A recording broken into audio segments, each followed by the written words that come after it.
invested 630 billion every year.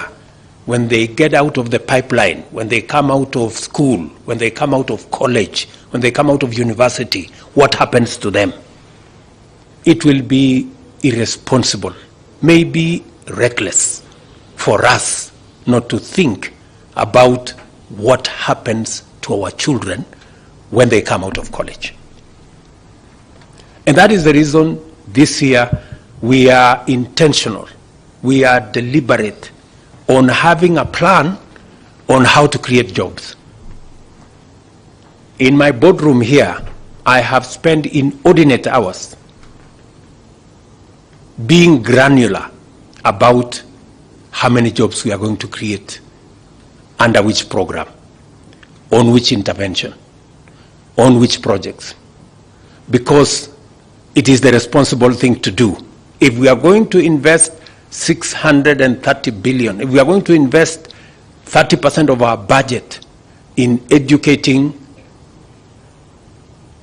our young people, we must be deliberate on investing in the areas that will create opportunities for them to find work so that their education, their skills, the competencies they have acquired can be meaningful to them, to society, and we can keep a good account of the use of our hard-earned taxes. It is the reason we have the housing plan. It is the reason we have the digital superhighway plan, complete with the hotspot, 25,000 hotspots, complete with the 1,450 ICT hubs.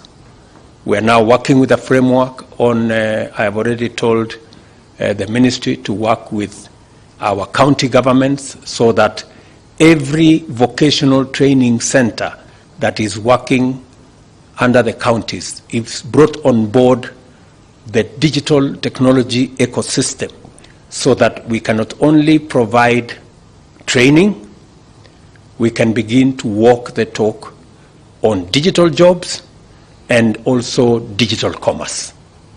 So that is the whole ecosystem of what we are doing. I am saying this in this education forum because on one end is the money we are investing in education. On the other end is the plan to make sure that the money we invest, we get value for it by making sure that the human capital we are training meaningfully contributes to the country and justifies the huge investment we are making.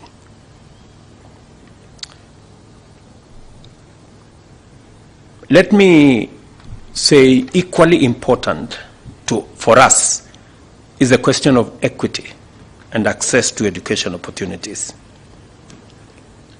And I have spoken about equity in many ways, making sure that all the children get education, making sure that the vulnerable who do not have food come to school because we can provide, making sure that the children from vulnerable families have affirmative action in making sure that they get through university education or even in our TVET institutions. And I am very happy that this plan gives us the framework to achieve that. And that is why I am very proud of what you people have done. You've really done very well.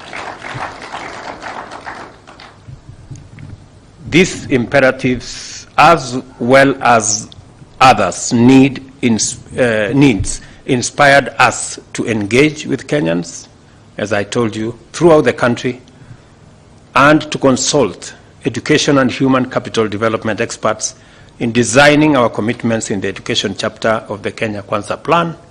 And I am very happy that we are well on course in keeping our commitment on matters education and ensuring that every child in Kenya has an opportunity to be their best.